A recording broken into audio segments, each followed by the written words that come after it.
Semana da PAN. Olá, sejam bem-vindos à Semana da PAN. Eu sou Nicole Fusco e apresento aqui um resumo dinâmico de tudo que foi destaque na nossa programação. Na terça-feira, em entrevista ao Jornal da Manhã, o ministro Abraham Weintraub criticou as medidas de isolamento social impostas por governadores ao comentar os impactos da pandemia de coronavírus na área da educação. Bom, ministro, ninguém sabe efetivamente o que vai acontecer, até que ponto vai a quarentena em todo o Brasil, mas a grande questão é, o senhor acha que esse ano já é um ano perdido ou o senhor tem esperanças de que no segundo semestre a situação seja recuperada e os estudantes que perderam aulas, os que, claro, tem muita gente estudando de forma remota, mas o senhor acha que é possível recuperar esse ano escolar ainda? Eu não acho que é um ano perdido. Eu concordo com a análise que foi feita. O momento deveria ser de união, mas eu já me permito começar a questionar algumas coisas e algumas decisões tomadas. Houve precipitação? A análise está corretíssima que vocês estavam fazendo. Provavelmente vai morrer muito menos do que 40 mil brasileiros de coronavírus. 40 mil é o número de brasileiros que morrem todo ano de acidente de trânsito. Sendo que as pessoas que vão morrer de coronavírus são mais idosas. Então, em termos de... E quem morre de acidente de trânsito é a média mais próxima dos 30 anos. Então, a conclusão vai ser, a partir desse ano a gente vai proibir a circulação de automóveis e de motos ou vamos simplesmente exigir mais cinto de segurança, mais punição para direção imprudente? Então, assim, eu acho que houve um descontrole, não houve uma serenidade. Dou exemplo prático, teve escola em Pariquera-Açu que foi paralisada ao mesmo tempo que uma escola na Grande São Paulo, onde a contaminação seria mais rápida. Você mandou crianças para casa, sem merenda, o livro didático já tinha sido distribuído. E você está tendo uma gestão dessa crise por parte dos governadores e alguns prefeitos que foi precipitado, sem dúvida. Poderíamos ter entrado gradualmente em quarentena, por partes, à medida que fossem aparecendo os casos, as crianças seriam menos afetadas? Poderíamos. E junto a isso, também tem uma coisa que eu gostaria de chamar a atenção, que é muito grave. Se vocês notarem, o ano passado já tentaram impedir que o Enem acontecesse. E esse ano, de novo, tem uma série de ações na justiça. A gente está mantendo o calendário, abrimos as inscrições para as pessoas que não vão pagar para fazer a inscrição. Já tem 2 milhões de brasileiros que fizeram inscrição. E, de novo, você entra a oposição, várias pessoas querendo impedir que o Enem ocorra judicialmente, quer adiar, quer postergar.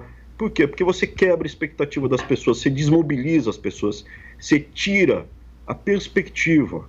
E aí, Tiago, se você me permitir, eu discordo de você. Eu consigo prever o que vai acontecer. Sabe o que vai acontecer? No segundo semestre, a imensa maioria dos brasileiros vai estar viva. 99,5% dos brasileiros vai estar vivo, com conta para pagar, depois de uma crise monstruosa,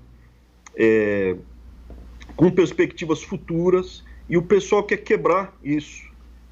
Não é a primeira vez que eles querem impedir o Enem. O ano passado tentaram, nos anos anteriores tentou-se com invasão de escolas. Quando você quebra a expectativa do Enem, você quebra a expectativa de 5 milhões de brasileiros. Você desmobiliza uma geração inteira de médicos, de enfermeiros, de engenheiros, de pessoas que vão fazer contadores.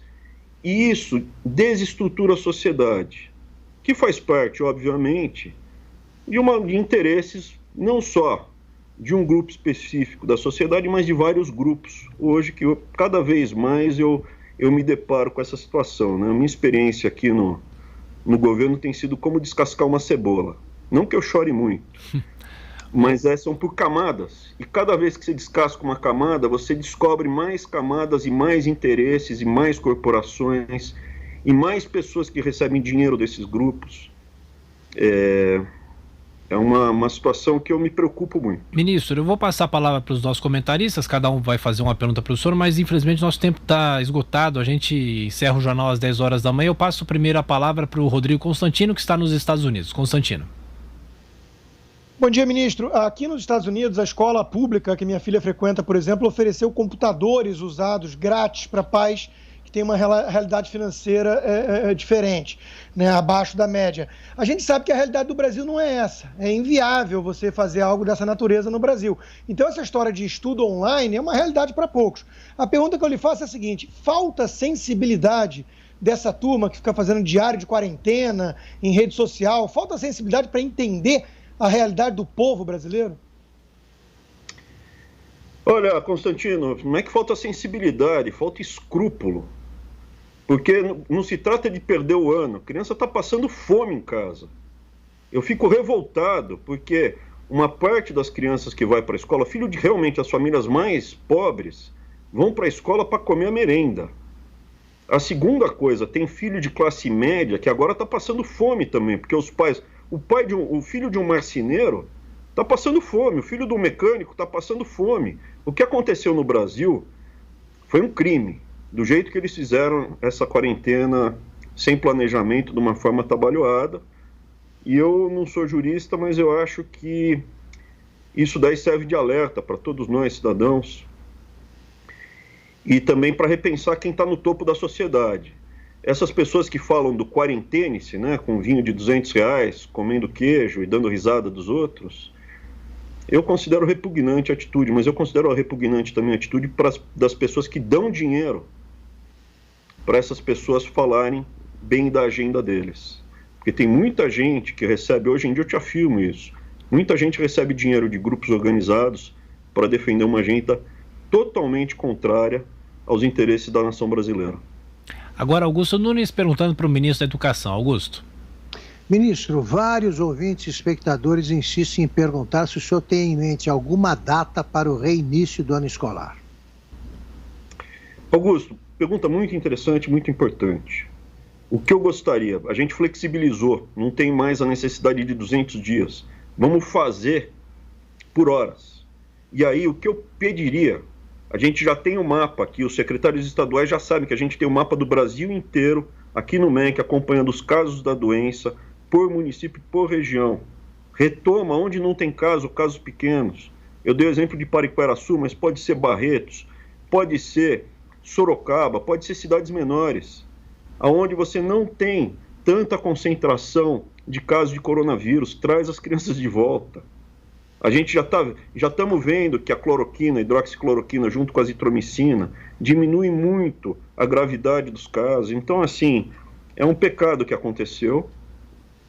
Eu me compadeço com os pais e com as mães.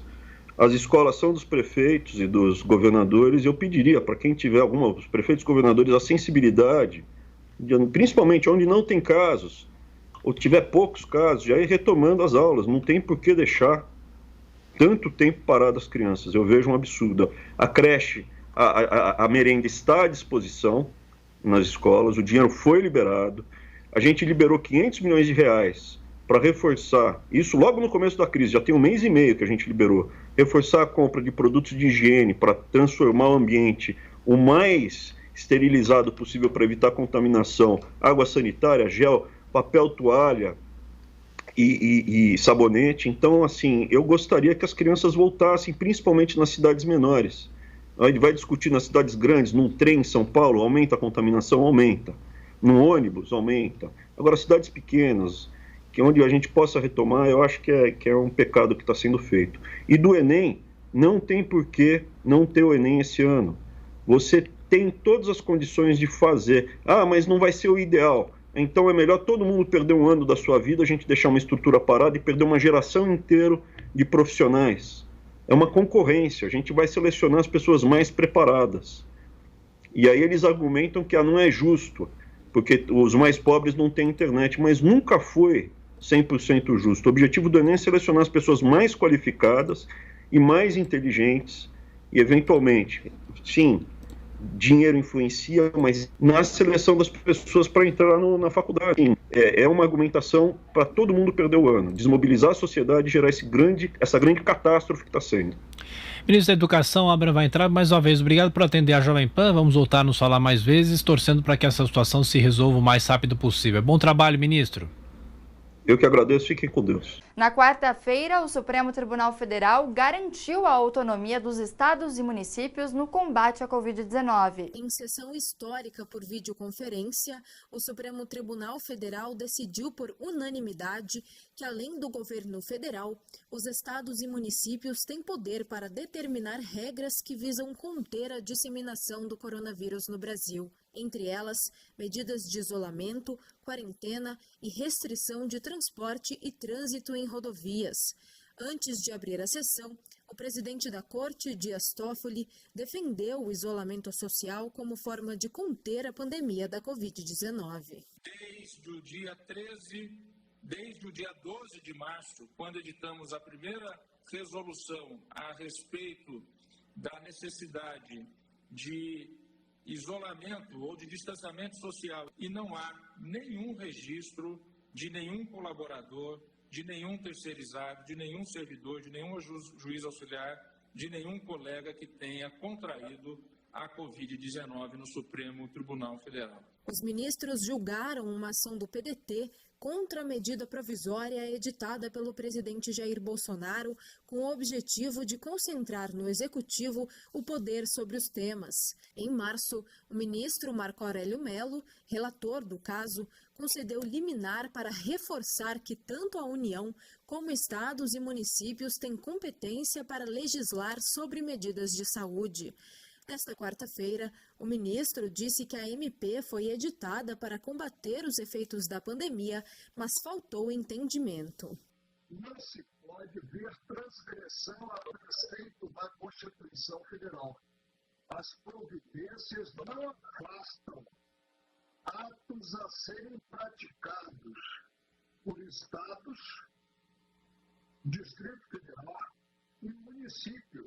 Na sessão, o ministro Alexandre de Moraes ressaltou que governadores e prefeitos conhecem melhor as necessidades locais. Por isso, não é possível que a União queira ter o monopólio da condução administrativa da pandemia.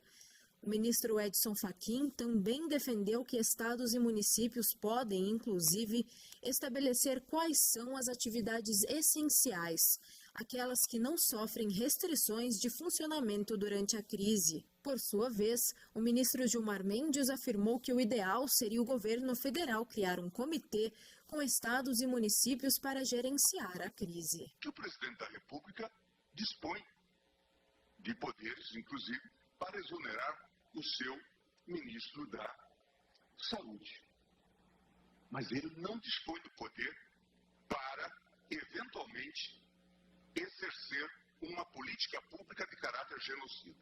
Antes da votação, o Procurador-Geral da República, Augusto Aras, já havia afirmado ao Supremo que o governo federal não tem poder de derrubar medidas de quarentena e isolamento impostas por estados e municípios. Essa nova manifestação de Aras foi em resposta a uma decisão liminar concedida pelo ministro do STF, Alexandre de Moraes, que proibiu o governo Bolsonaro de interferir em decisões dos estados sobre o isolamento. A decisão do STF foi analisada em Os Pingos nos Is. É importante que nós estejamos agora entrando numa nova etapa, numa nova fase, né? E exatamente na entrada dessa nova fase que vem uma medida considerada dura pelo Supremo Tribunal Federal. Vocês se lembram que na entrevista com o presidente Jair Bolsonaro, quando eu provoquei, eu sabia mais ou menos da situação, né? Dizendo, se o senhor acha que estamos num caminho errado e que é preciso abrir a economia, por que o senhor não decreta? Aí ele respondeu, um presidente da República pode muito, mas não pode tudo. Está aí, o presidente sabe. Eu considero isso um cerco judicial ao presidente Jair Bolsonaro, ao Poder Executivo Nacional, Federal. O Poder Executivo tem sim poderes, tem sim competências constitucionais para gerir, no caso de uma crise, no caso evidente de uma pandemia como esta. No máximo, a Constituição define ali o trabalho conjunto, apoiado de estados e de municípios. Com esta decisão do Supremo Tribunal Federal, os estados ganharam uma independência desconhecida no Brasil. é uma nova federação, né? Primeiro sobre esse ponto, mas pelo raciocínio poderá ser também para outros pontos, inclusive legislar acima de legislação nacional. É uma decisão polêmica, num momento aí em que todo mundo está com medo e tal, mas a competência dos estados por essa decisão de hoje do Supremo, que era uma decisão esperada, eu mostrei aqui que todas as indicações eram essas, que os ministros já estavam comentando sobre isso, é um cerco jurídico ao governo federal, mas que acaba colocando estados e municípios como entes bastante independentes, formando uma nova federação aqui no Brasil, né? É isso, Zé, exatamente isso. Augusto Nunes, seu comentário. O Brasil não é uma federação como os Estados Unidos. Está aqui no nome, Estados Unidos, Estados Unidos da América. Eles resolveram se unir.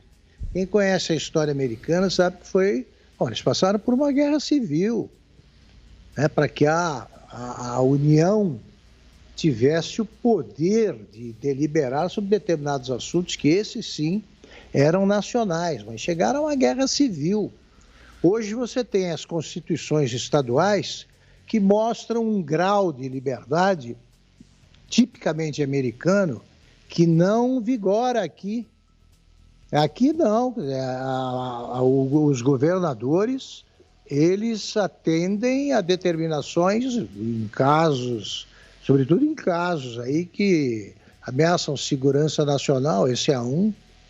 Eles atendem às normas do poder central, do governo federal. Então, isso aí deve ser contestado no campo mesmo das regras do que eles chamam de Carta Magna, a lei maior, aquelas coisas. Aí, na hora, eles ficam rasgando as páginas com as observações, com as normas mais elementares, aí, ou com cláusulas pétreas, como eles gostam de dizer. Então é o seguinte, a minha pergunta é a de sempre. E os prefeitos têm independência para decidir sobre as suas cidades ou devem obedecer aos governadores? Porque é muito simples, o raciocínio dos ministros que aprovaram mais esse monstrengo é muito simples de ser visualizado. Eles acham que o governador sabe mais das peculiaridades do seu estado que o presidente da República. É verdade, verdade. O governador do Piauí deve conhecer o estado melhor que um presidente que visitou pouco o estado, teve tempo para saber dos detalhes da vida cotidiana, né, de um pedaço do Brasil que fica lá distante no Nordeste. E o prefeito conhece mais a sua cidade que o governador ou não? Ora, não dá para conversar. Digamos, está aqui, Zé Maria. É ele que ele já vai ser o meu consultor geral da República, no meu governo, mas se ele fosse prefeito de Medina, quem conheceria melhor a cidade? Ele ou o governador Romeu Zema? Quem é que está mais familiarizado com os problemas lá?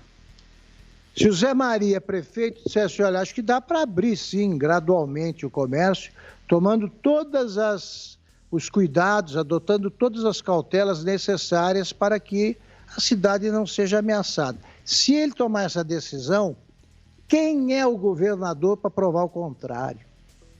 Por quê? Nenhuma cidade é igual a outra. Quando fazem pesquisas e apresentam aquilo, tantas cidades com 10 a 20 mil habitantes. Eu fico lembrando que quando eu era garoto, a minha cidade, Taquaritinga, era um feudo janista e a cidade que tinha o mesmo tamanho ali, vizinha, era feudo ademarista. Como a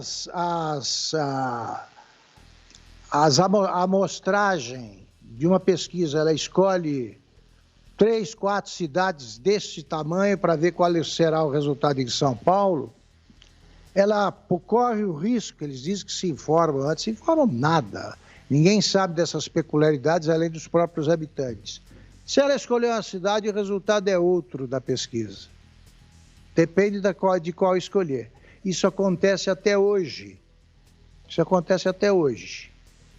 Se você escolhesse numa amostragem Araraquara, para mostrar cidades de São Paulo com mais de 400 mil habitantes e tal, você ia quebrar a cara, porque aquilo ali é a única que elegeu, foi a única cidade que elegeu o Edinho Silva, que faz essas coisas aí que nós vimos há pouco. As outras cidades não, o PT só elegeu um prefeito numa cidade desse porte. Voltando ao nosso caso, os ministros não conhecem o Brasil, o presidente da República, é verdade, não conhece todos os estados, e os governadores não conhecem todos os municípios. Cadê a coerência? Cadê a coerência? Por que eles têm essa visão de sumidade, de especialista em tudo? Só porque são arrogantes. Zé Maria, você quer arrematar então para a gente seguir? Quero. É o seguinte, Augusto, eu estive nos Estados Unidos exatamente no momento eleitoral e a convite do Departamento de Estado norte-americano e pude conhecer por dentro ali algumas, inclusive, regras não escritas da política americana. Existe uma independência muito grande. Me deram, por exemplo, aquele sino da liberdade, né, que é um símbolo de liberdade nos Estados Unidos, dizendo que esta independência, o federalismo lá, garante a não existência de um futuro ditador. Porque se houver um ditador que assumisse a presidência ou assumisse os Estados Unidos, os estados se desmembrariam e ele ficaria sendo ditador de nada ou quase nada. Então, assim, é diferente. E o poder central tem artimanhas para gerir estados e municípios, ou seja, liberação ou não de verbas. Aqui, o presidente Jair Bolsonaro tem esta força, mas, pelo visto, não quer usar. Mas dizer para o governador, se você não adotar esta e esta e esta medida, eu não vou mandar dinheiro para você. E, em vez disso, o presidente está no Congresso Nacional tentando aprovar ajuda aos estados e municípios de uma maneira técnica, onde não haverá comando político. Qualquer outro presidente mal intencionado mandaria o dinheiro para onde ele quisesse. Aí ele teria essa possibilidade de comando político. O estado que não estivesse na mesma linha não receberia verbas federais. Nos Estados Unidos, isto é muito usado. Diga, Augusto, para a gente complementar, vai. Obrigado, Silvio. Agora é o seguinte, estou relendo aqui com uma especial atenção o texto que foi passado pelo nosso produtor e editor Cleiton Ubinha. Aqui eu estou vendo uma contradição que eu gostaria de ver explicada pelo Zé Maria. Eles resolveram que governadores que estados e municípios têm autonomia para determinar o isolamento social. Sim. E se o estado decidir uma coisa e o município outra, qual prevalece? Não dá para entender. Aí me vem aqui no fim o Gilmar Mendes falando em genocídio. Posso ler aqui a frase, Augusto, do Gilmar Mendes? Por favor. Vamos lá, a frase dele é o seguinte, é uma aberração, né? Ele diz o seguinte, que o presidente Jair Bolsonaro, abre aspas, dispõe de poderes para exonerar o seu ministro da Saúde, mas não para eventualmente exercer política pública de caráter genocida. Essa foi a frase dele, Zé. Pois dá poderes ao município. A liminar de antes dava um tratamento conjunto, quer dizer, permitia a ação do prefeito e do governador, mas tinha uma ideia de conjunto. A Constituição é muito clara, o poder do Executivo Federal, mas admite-se em algumas hipóteses o trabalho conjunto com estados e municípios. Supremo legislando e mudando a Constituição, se isso vale para tudo, criou-se, a partir de agora, um novo país, um novo pacto federativo, inclusive. Concretos, que nós vivemos aqui e apresentamos no programa. O prefeito de Mirandópolis quer fazer uma coisa e o governador quer outra. Por que prevalece, ou se é que prevalece, a posição do governador? Tá, Zé. Não, prevalece a posição do município. Ao longo da semana, 2 governadores testaram positivo para a Covid-19. O governador do Rio de Janeiro, Wilson Witzel, entrou para as estatísticas oficiais da pandemia de Covid-19. Ele começou a sentir sintomas da doença na última sexta-feira. Fez o teste e veio o resultado nesta terça-feira. Positivo para coronavírus. Segundo fonte do Palácio Guanabara, a sede do governo do estado do Rio de Janeiro, Witzel está muito chateado, muito aborrecido por ter pego a doença, uma vez que entende que o estado do Rio de Janeiro precisa muito dele neste momento extremamente delicado. O governador determinou que a cúpula do governo do estado do Rio de Janeiro realize em massa testes para Covid-19. Isso vale também para assessores que trabalham direta e indiretamente, para secretários e para ele, inclusive. O objetivo é saber se alguém foi contagiado pela Covid-19. Em um tom bastante chateado, aborrecido e nitidamente cabisbaixo, decepcionado, o governador Wilson Witzel usou as redes sociais para pedir para que as pessoas acreditem na necessidade do confinamento e do isolamento social. Quero comunicar a todos que desde sexta-feira não venho me sentindo bem e pedir para que fosse feito o teste do Covid e hoje veio o resultado positivo. Tive febre, dor de garganta, perda de olfato e graças a Deus estou me sentindo bem, continuarei trabalhando aqui do Palácio Laranjeira, mantendo as restrições e as recomendações médicas e tenho certeza que vou superar mais essa dificuldade. Mas podem contar comigo, todo o povo fluminense, vou continuar trabalhando. E eu peço mais uma vez para que fiquem em casa, porque a doença, como todos podem estar percebendo, ela não escolhe ninguém e o contágio é rápido. Wilson Witzel chegou a ser levado para um hospital particular em Copacabana nesta terça-feira, passou por exames e foi liberado em seguida. O governador do Pará, Helder Barbalho, também confirmou que está com coronavírus, mas sem sintomas. Tenho trabalhado desde sexta-feira de casa, a Daniela e as crianças estão bem e quero aproveitar para pedir para você. Fique em casa. Este vírus ele é extremamente contagioso. Ele não escolhe idade, ele não escolhe classe social. Todo mundo está exposto e todo mundo pode pegá-lo. O assunto foi comentado por José Maria Trindade no Jornal da Manhã. É a prova cabal do que faça o que eu falo e não o que eu faço.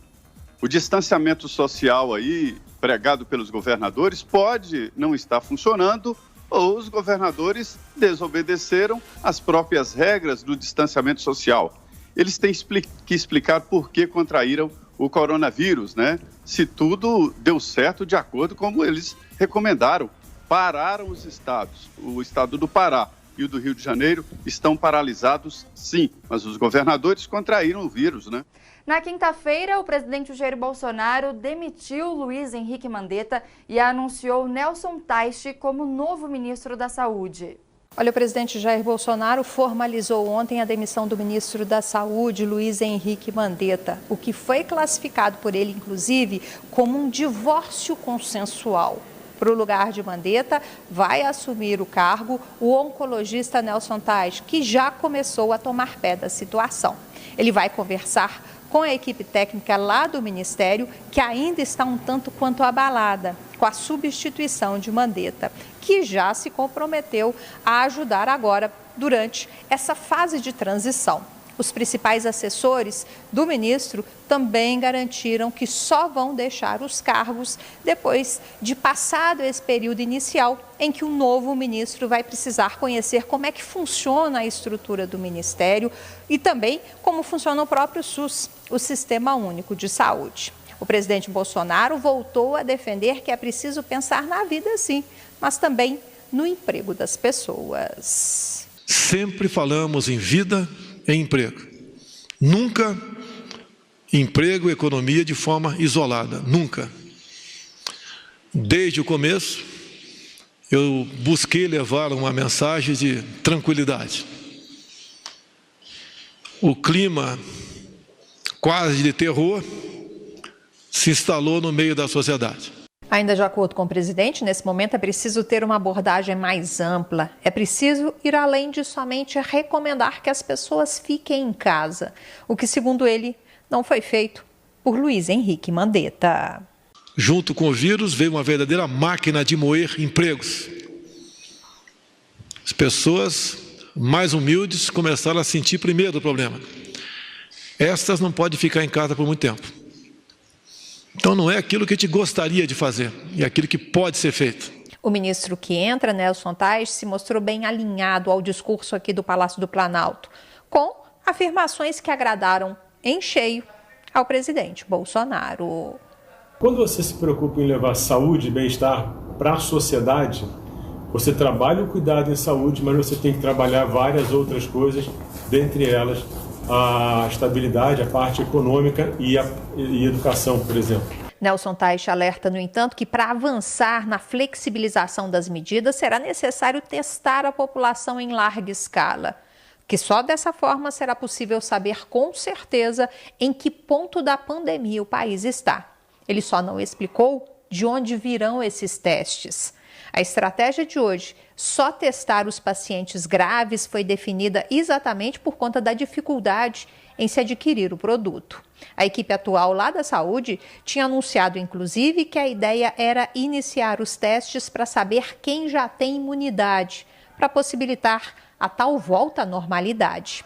Nelson Teich admitiu que, como nesse momento nós conhecemos pouco a doença, ainda não sabemos lidar totalmente com ela. O novo ministro ressaltou também que, inclusive, não dá para dizer quando o pico da doença vai acontecer, que é preciso acompanhar para ver o que acontece. Agora a gente tem que ter um foco muito grande em colher dados de qual é a prevalência, qual é a incidência e a prevalência dessa doença, seja dos infectados, seja dos que curaram, a gente vai ter dados que morreram. Quando você combinar esses dados todos, vai ser muito mais fácil a gente enxergar o que acontece e traçar políticas e ações. Nelson Teich admitiu que talvez não seja a hora de abandonar as medidas de contenção, uma vez que, segundo o novo ministro da Saúde, dificilmente boa parte da população brasileira já tem os anticorpos contra a doença, o que permitiria a volta à normalidade, tanto defendida aqui pela equipe política do governo. Nesse momento, a gente vai provavelmente, eu posso estar completamente errado, mas a gente vai ter uma situação em que a gente dificilmente vai chegar naquele número que teoricamente daria uma imunidade para uma sociedade, e a gente vai ter que discutir sim como é que vai ser a vida das pessoas. Eu prefiro falar da discussão da vida do que discutir economia e emprego, porque isso já ficou uma coisa pode dar uma conotação um pouco marcada. Ainda segundo o ministro, as decisões serão tomadas dia a dia, com base no avanço da doença e do comportamento do vírus aqui no país. Diante da possibilidade do surto da doença ainda demorar a ser controlado, o presidente Bolsonaro pediu responsabilidade aos demais poderes e, de quebra, atacou diretamente o presidente da Câmara, o deputado Rodrigo Maia, que estaria, segundo Bolsonaro, direcionando o país para o caos. A reclamação é por conta do projeto aprovado recentemente na Câmara que prevê socorro para os estados sem qualquer tipo de contrapartida. Pela proposta, o governo federal terá que compensar qualquer queda de arrecadação que os estados tiverem. O governo torce agora para que a proposta seja derrubada lá no Senado. O governo não é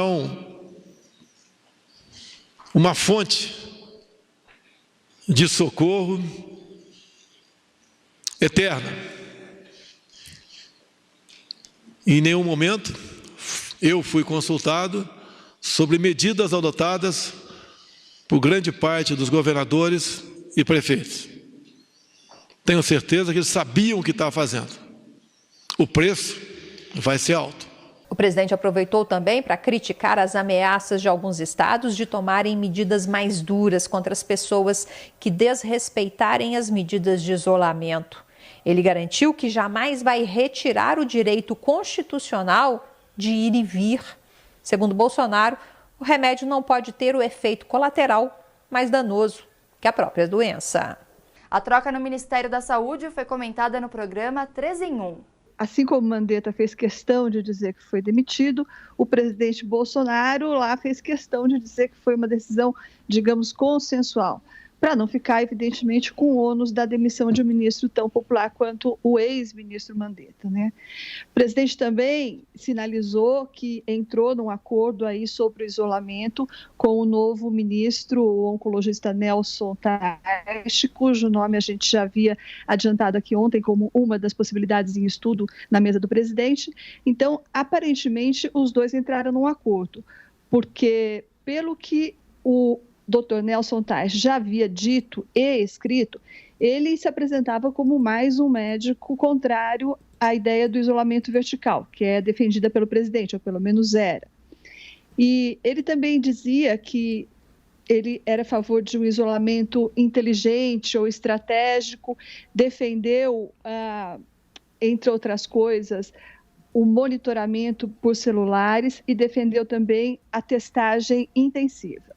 Bom, no que ele difere do presidente? O presidente, como todo mundo sabe, ele não abre mão e me garantiu novamente hoje uma fonte do Palácio antes desses pronunciamentos. O presidente não vai abrir mão da suspensão do isolamento, sobretudo nos setores produtivos, indústria, comércio, agricultura. Escolas, restaurantes e lojas podem ficar para depois. Escolas, restaurantes, bares podem ficar para depois, mas nos setores produtivos, ele não abre mão da suspensão desse isolamento. Aparentemente, os dois estão entrando num acordo aí, mas isso vai ser um pouco difícil. Por exemplo, o novo ministro, já se referiu também no discurso um pouco improvisado, um pouco confuso, talvez tivesse sido melhor ele se preparar, organizar melhor as ideias, mas ele deixou claro que, o isolamento não vai ser de um dia para o outro, a suspensão do isolamento não vai ser de um dia para o outro, mas irá acontecer, na medida certa que segundo ele, será ainda anunciada. Segundo, ele vai, sim, incrementar as testagens. E terceiro, ele vai também monitorar ou lançar a mão do recurso do monitoramento dos celulares para saber o tamanho disso e como essa epidemia está se espalhando. Mas aí tem esse outro problema, porque há 3 dias o presidente Bolsonaro vetou um projeto que estava sendo gestado lá na pasta do ministro Marcos Pontes, justamente de imitar São Paulo e fazer esse monitoramento da disseminação da epidemia por meio do monitoramento dos celulares dos cidadãos. Isso estava tudo pronto, estava tudo acertado lá para o ministro Marcos Pontes e o presidente deu contra.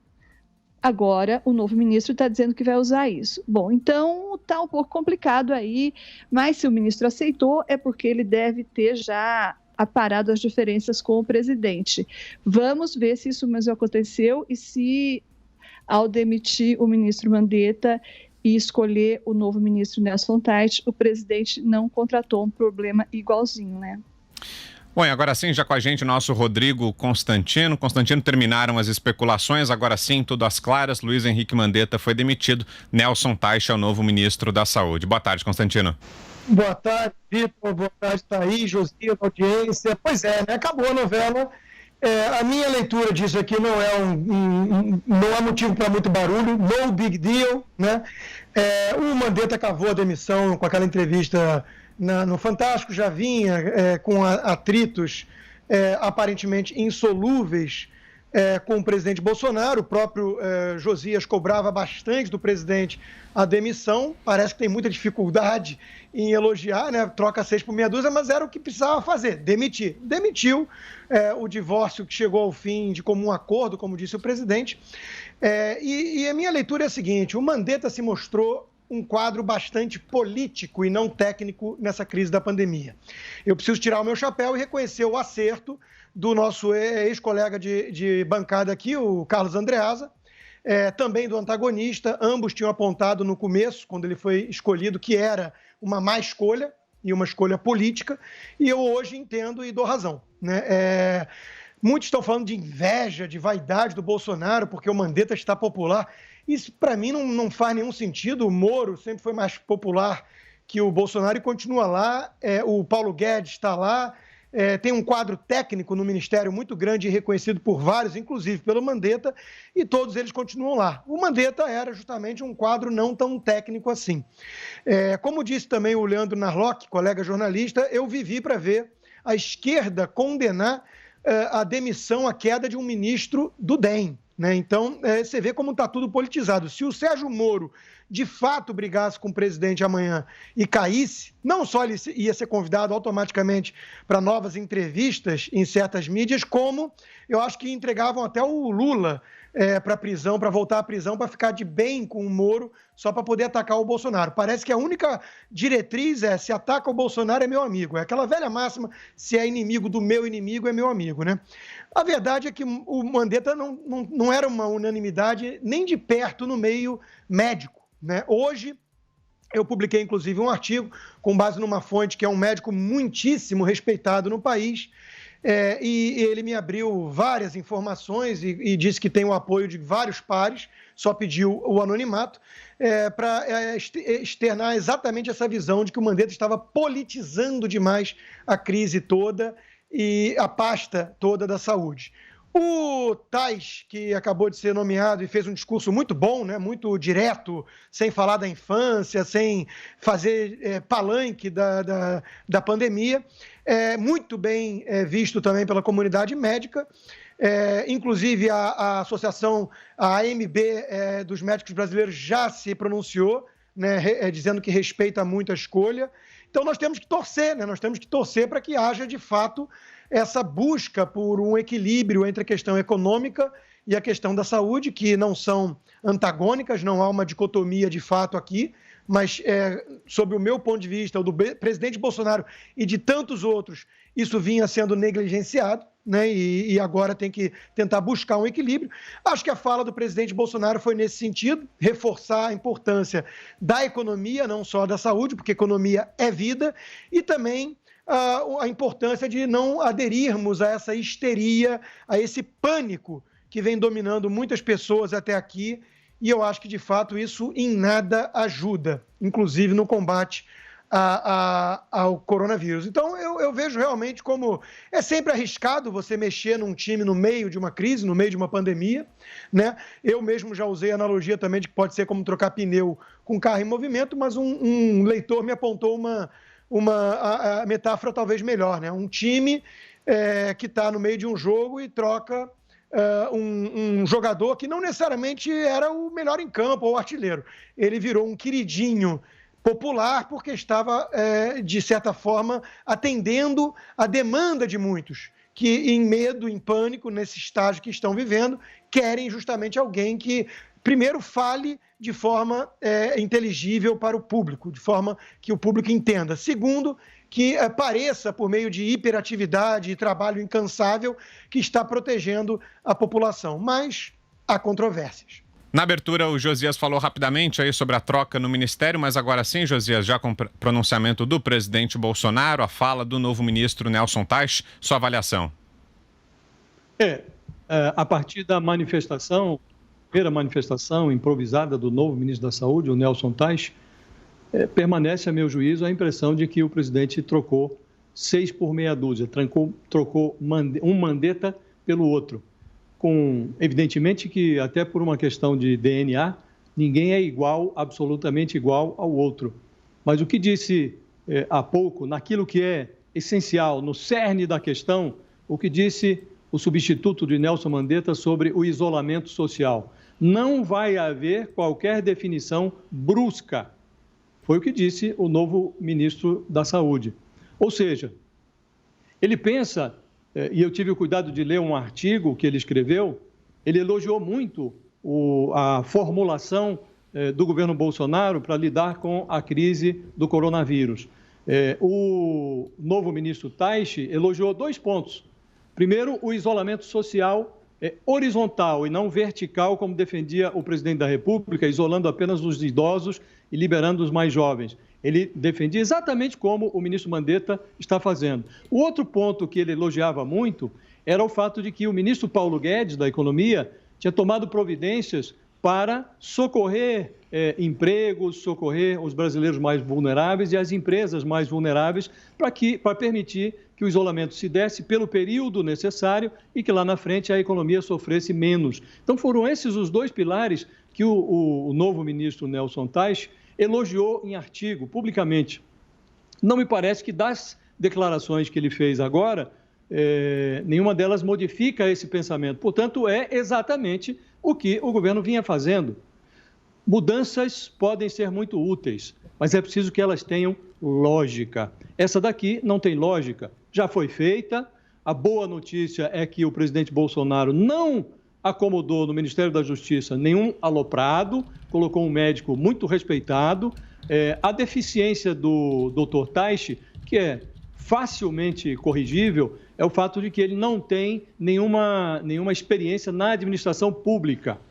Se ele se cerca de pessoas com experiência e a máquina pública da saúde tem pessoas muito qualificadas que podem auxiliar o Dr. Teich nessa tarefa, então ele pode rapidamente corrigir essa sua deficiência. Agora, é realmente estranho que o presidente Bolsonaro promova esta mudança para trocar colocar no lugar do Mandetta alguém muito parecido que defende uma linha muito parecida com a que o Mandetta vinha defendendo, no momento em que a pandemia se encaminha para o seu pico. De resto, é preciso notar que o presidente faz uma mudança no Ministério sem dizer claramente o que é que ele pretende fazer, ou o que é que ele pretende fazer de diferente a partir de agora. Amanhã ele vai continuar indo à padaria, vai continuar desafiando a política do isolamento, vai continuar conclamando aglomerações, ou ele vai respeitar agora a linha defendida pelo novo ministro? Como vai se comportar o presidente da República? Nas rápidas palavras que pronunciou, o Bolsonaro manteve o mesmo comportamento em relação à transferência de responsabilidades. Não venham depois os governadores cobrar do governo federal por excessos que eventualmente eles cometam. Que excessos? Sim. O que é que o presidente gostaria que os governadores fizessem de diferente? Então, está tudo muito igual e falta lógica ao processo de mudança. É preciso que agora o presidente diga o que fará de diferente diante desse novo ministro, para que a gente não viva o mesmo problema de um ministro remando para um lado e o presidente para o outro. Ainda na quinta, o ministro da Saúde, Nelson Teich, falou com exclusividade à Jovem Pan no programa Os Pingos nos Is, na primeira entrevista dele à frente do cargo. Aqui dando sequência nesse que seguramente é o melhor e mais rápido jornalismo hoje do streaming e do rádio brasileiro, eu quero dar boa noite ao novo ministro da Saúde, Nelson Teich, e agradeço a gentileza de sair da live do presidente Jair Bolsonaro e conversar conosco aqui na Jovem Pan. Boa noite, pessoal. Obrigado. Muito bem. Ministro, eu vou aqui fazer uma primeira pergunta, depois vou passar a palavra para o Augusto Nunes e para o Zé Maria com um questionamento de cada. Desde já agradecendo a sua participação mais uma vez, desejando um bom trabalho. E eu queria saber, eu acompanhei a sua fala ao lado do presidente à tarde e o senhor, de uma forma muito ponderada, disse que as coisas vão ter que ser medidas no dia a dia. Mas queria saber qual é o plano de voo nesse momento para conseguir justamente conciliar as perdas econômicas do brasileiro que quer trabalhar, mas está impedido neste momento, com toda a nossa preocupação em cuidar de vidas, em cuidar da saúde. No caso da perda econômica, a gente vai trabalhar junto com o Ministério da Saúde. O que eu vou avaliar, assim, onde eu vou dar minha maior contribuição, é entender o impacto das alterações econômicas na vida e na saúde das pessoas. É importante saber que na área da saúde a gente vai estar avaliando o nível de saúde da sociedade, das pessoas e da sociedade como um todo. Então, tudo que eu avaliar, tudo que for feito de emprego, de economia, de tudo isso, eu vou trabalhar para traduzir isso em quanto isso vai influenciar a qualidade e a mortalidade das pessoas, o quanto isso pode evoluir com piora de aumento de outras doenças. Entendeu? Então, por exemplo, uma pessoa que eu conheço, um cirurgião, ele comentou que nessa parte do Covid, eles começaram a perceber que tinha diminuído o número de apendicites que eles estavam operando. Depois começaram a chegar apendicites mais graves. Sinal que as pessoas não estavam procurando, provavelmente, o pronto-socorro por medo ou da Covid ou não querer se expor. A gente não sabe o impacto que isso vai ter na doença cardiovascular, o quanto isso pode atrasar que as pessoas procurem um atendimento e num caso de um infarto do miocárdio, de um acidente vascular cerebral. A gente não sabe o impacto disso, por exemplo, na capacidade diagnóstica do sistema para câncer, por exemplo. Aí eu vou poder atrasar o diagnóstico, com isso eu posso diminuir a chance de cura. Tem muitas... Quando você detalha isso, as alterações da economia, do emprego, do dinheiro, você vai perceber que isso, de alguma forma, termina no estilo de vida, na vida das pessoas e no nível de saúde, de acesso ao sistema.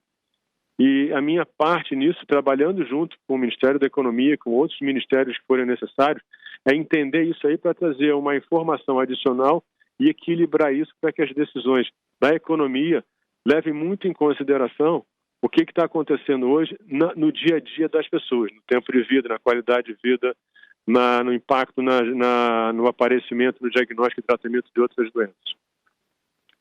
Perfeito. Augusto Nunes, passo a palavra para você. Ministro, em primeiro lugar, boa sorte na missão que o senhor acaba de assumir. Obrigado. E conte conosco. Dito Obrigado. Isso, eu pergunto o seguinte: quando o senhor espera contar com números reais para poder avaliar a situação? Números reais de infectados, óbitos e pacientes recuperados. Bom, eu cheguei hoje, então eu tenho que ver o que a gente tem de informação, combinar isso, não é combinar isso com dados. Basicamente, eu vou pegar a informação que existe hoje sobre a Covid. Outras iniciativas vão ter que acontecer. A gente vai ter que fazer um programa de diagnóstico melhor para entender o que é a doença na sociedade hoje. Eu não tenho como te dizer hoje uma data exata, porque primeiro que eu estou chegando, eu tenho que rever o que está disponível de informação, quão detalhada ela é, como é que ela é distribuída pelos estados, pelas regiões, porque isso tudo tem que ser, só para eu te dar um exemplo prático. Se você tem as UTIs, a unidade de terapia intensiva, você tem os ventiladores mecânicos, mas você tem que ter recursos humanos qualificados. Se você monta uma UTI, bota um respirador, mas você não tem um profissional qualificado, é possível que essa pessoa nesse lugar viva menos, tenha menos chance de ficar viva do que num hospital com profissionais altamente qualificados com o mesmo equipamento. Então, quando eu digo de detalhamento da informação e de avaliação não só do país como um todo, mas até dos serviços, estados, tudo isso, é para você entender no detalhe como é que está acontecendo não só a doença, mas o cuidado dela. E esse nível de detalhamento, ele é muito difícil, ele é muito complexo, mas a gente tem que buscar isso. Ministro, eu gostei quando o senhor disse que é preciso unificar a linguagem, quando é preciso unificar as decisões. O senhor vai procurar os governadores e o judiciário, quando o senhor diz que é preciso fazer essa união. O que o senhor vai fazer para tentar aí unificar essas ideias com prefeitos, governadores e principalmente o judiciário?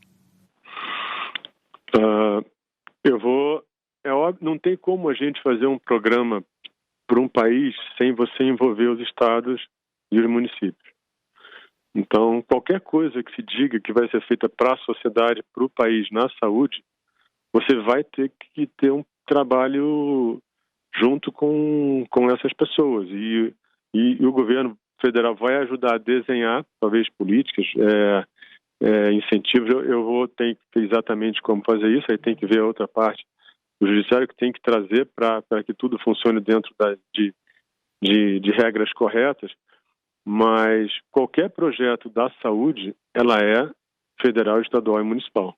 É impossível você desenhar um programa de qualidade que chegue nas pessoas e na sociedade sem ser dessa forma. As primeiras declarações do novo ministro da Saúde, Nelson Teich, foram analisadas por Josias de Souza e Rodrigo Constantino no Jornal da Manhã. O alinhamento completo que o oncologista Nelson Teich disse existir entre ele e o presidente Bolsonaro não resistiu à primeira live do novo ministro da Saúde ao lado do presidente. Levado ao ar numa transmissão ao vivo nas redes sociais do novo chefe, o Dr. Teich foi constrangido a falar sobre a cloroquina. Bolsonaro reiterou que, com receita médica, o remédio pode ser usado contra a Covid-19 e perguntou ao novo ministro: é isso mesmo? Aí o doutor respondeu que há questionamentos quanto à eficácia e à toxicidade do remédio, disse que pode ser usado em situações críticas, afirmou que diante da incerteza o medo dirige as escolhas e avaliou que cabe ao médico assumir a responsabilidade. Defendeu, de resto, a aceleração dos estudos para obter dados mais precisos e confiáveis sobre a cloroquina. Quer dizer, ficou a impressão de que o suposto alinhamento completo é de vidro e pode se quebrar. Na sexta-feira, em cerimônia no Palácio do Planalto, Nelson Tais tomou posse como ministro da Saúde. Hoje eu recebo certamente o maior desafio da minha vida profissional. Isso é inegável, né? Ter oportunidade de compor o governo federal num momento tão difícil como esse para a sociedade, para o mundo, e ter a oportunidade de ajudar as pessoas desse país, isso é uma oportunidade única. Então eu agradeço muito a oportunidade de ter sido colocado nessa posição, nesse momento. Minha formação básica é médica, eu sou médico, eu fiz a parte clínica médica, médico de família, depois eu fiz oncologia. Trabalhei em cidade pequena, trabalhei em hospitais de oncologia. Então eu vivi durante muito tempo a interação médica. Como clínico, como oncologista principalmente, você convive muito. As pessoas são muito próximas de você, as pessoas que você cuida, numa cidade pequena ou num paciente que tem câncer, que é uma doença bem difícil de conviver com. E isso é uma coisa que moldou o meu lado humano.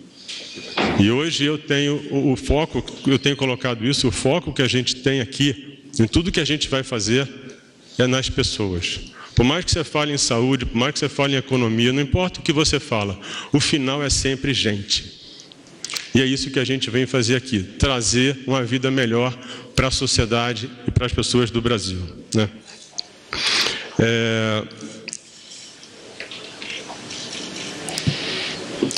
Outra coisa que eu tenho colocado é a importância da informação. Uma das características dessa doença que a gente vive hoje, que é a Covid-19, é a pobreza de informação sobre a doença, sobre a evolução dela, sobre possíveis tratamentos. E isso aí leva a um nível de ansiedade e medo que é enorme. Então a gente vive não só um problema clínico, que é de cuidar da doença, mas é de administrar todo o comportamento de uma sociedade que hoje está com muito medo. Você anda nas ruas, quando eu vim para cá, eu vim do Rio de Janeiro, a gente passando pelo Santos Dumont, tudo deserto, gente de todo mundo com máscara. É uma coisa que parece filme, então essa é a realidade que a gente está vivendo hoje, e isso leva a muito medo. E a gente vai ter que trabalhar isso também, trazendo confiança de que a gente vai levar para as pessoas, através da informação, do conhecimento, do planejamento, o começo da construção de uma solução. É óbvio que a gente espera que isso venha muito mais rápido, se sair um medicamento, vacina demora um pouco mais, mas isso é uma opção. E uma das coisas que vai nortear a gente é essa parte da informação, capturar isso cada vez melhor, mais detalhado. Uma das coisas que é importante fazer nesse momento é juntar o que a gente tem de informação na saúde, em outros lugares, em outros ministérios, e trabalhar isso de uma forma para a gente tentar ampliar esse volume de informação, trabalhar o detalhamento dele, olhar o que está faltando e desenhar um programa para que cada dia mais a gente entenda o que está acontecendo. Porque quando você sabe o número, quando você sabe o que acontece, as soluções vêm quase que naturalmente. Agora entra em cena o prezado Nelson, Dr. Nelson, um oncologista, 62 anos, casado, 6 filhos. E confesso, cumprimento pela sua coragem, porque não é apenas ser ministro, né? E buscar melhorar a saúde do Brasil, que nós sabemos que não é de hoje, tem seus problemas. Agravado a isso, tem uma questão de uma pandemia. O seu trabalho é 24 horas por dia, 7 dias por semana. E, obviamente, todos nós, em especial o Mandetta aqui, torcemos pelo seu sucesso. Porque o seu sucesso poupa vidas, poupa pessoas que possa ser jogado ao desemprego, até deixo bem claro aqui também, é economista, né? E poderá, no nosso entender, buscar uma alternativa para isso. Junte eu e o Mandetta e divida por 2. Pode ter certeza que você vai chegar naquilo que interessa para todos nós. Ainda na sexta, o governador de São Paulo, João Dória, prorrogou a quarentena no estado. Nesta oportunidade, anunciamos no estado de São Paulo e também na capital de São Paulo a prorrogação da quarentena até o dia 10 de maio. Até o dia 10 de maio, domingo, está prorrogada a quarentena em todo o estado de São Paulo, valendo a determinação do governo do estado para os 645 municípios do estado de São Paulo. A decisão foi amparada pelo grupo de contingência do Covid-19, o comitê médico, composto por 15 membros, são especialistas, eles é que nos indicam, eles é que orientam todas as decisões do governo do estado de São Paulo e também da prefeitura de São Paulo. Aqui nós não brigamos com a ciência, nós respeitamos a ciência. E a orientação da ciência foi para prorrogarmos a quarentena até o dia 10 de maio. São Paulo confia nos médicos que salvam vidas. E pelo amor à vida, pelo amor às pessoas e por respeito à medicina, nós prorrogamos esta quarentena. Para reabrir o comércio e os serviços, precisamos controlar melhor a contaminação e ter o sistema público de saúde também em condições de atendimento para salvar vidas. Repito, aqui não tomamos medidas irresponsáveis, precipitadas ou fundamentadas no achismo ou em ideologia ou no que pensa o governador ou o que pensa o prefeito. Nós pensamos aquilo que a medicina pensa e agimos de acordo com aquilo que a ciência determina. Por favor, fiquem em casa por amor às suas vidas. Neste feriado prolongado, do 21 de abril, já que aqui em São Paulo nós decretamos o dia 20 como optativo, evidentemente excluindo todos os serviços essenciais, fique em casa, preserve a sua saúde e a saúde da sua família. O melhor gesto, a melhor atitude recomendada pela ciência, pela medicina, é ficar em casa e obedecer o isolamento social. O isolamento social ajuda você a preservar a sua vida, a vida dos seus familiares, dos seus vizinhos e das pessoas que você gosta e da sua comunidade. Dória também agradeceu ao Congresso pelas medidas de socorro aos estados e municípios em meio à pandemia de coronavírus. Finalizo a minha intervenção, antes de passar ao prefeito Bruno Covas, transmitindo a minha solidariedade ao Congresso Nacional e aos seus parlamentares, em especial ao presidente da Câmara Federal, deputado Rodrigo Maia, e a todos os parlamentares que nesta semana votaram favoravelmente aos recursos necessários aos 27 estados brasileiros a manterem o seu custeio e as condições de atendimento de saúde, segurança pública, serviços sociais e o funcionamento de todas as atividades públicas nos estados e municípios. Estendo também a solidariedade ao Senado Federal e ao seu líder, o senador Davi Alcolumbre. E rechaçamos os ataques que têm sido desferidos contra o Congresso Nacional e, muito especificamente, contra o presidente da Câmara Federal, deputado Rodrigo Maia. Quem agride a Câmara, agride a democracia. Quem agride o Legislativo não respeita o processo democrático. Também transmito solidariedade ao Poder Judiciário, em especial ao Supremo Tribunal Federal e aos seus membros, também injustamente atacados. Quem ataca o Judiciário não respeita a democracia. O governo de São Paulo transmite ao Supremo Tribunal Federal e ao Congresso Nacional a sua irrestrita solidariedade. Viva a democracia! Você acompanhou aqui a Semana da PAN, um resumo de tudo que foi destaque na nossa programação. Para mais informações, acesse jp.com.br. Um grande abraço e até semana que vem. Todos os destaques da semana. Semana da PAN.